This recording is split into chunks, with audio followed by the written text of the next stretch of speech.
Ayan ang ating hindi naman fruit salad. Macaroni salad, guys. Ito ay dadalhin ko bukas doon kay Ate Vic. Maglalans kami doon. So, yan. Ginawa ko para doon sa ating lunch bukas. And then, ito naman ay sa field trip namin sa church. Ayan, guys. Ang laki. Ang dami, oh. 2 kilo kasi ang ginawa ko. Ayan. Tapos, linagyan ko ng kaong, 2 fruit salad, 3 milk condense, 1 evap,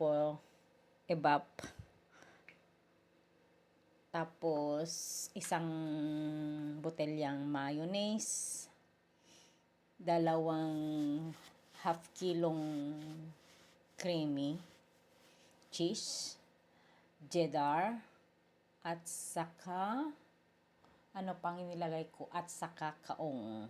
Ayan, guys. So, at saka sweet corn. So, napakasarap siya. Nakakain ako ng 2 bowl.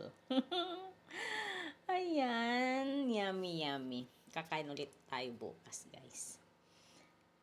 Thank you.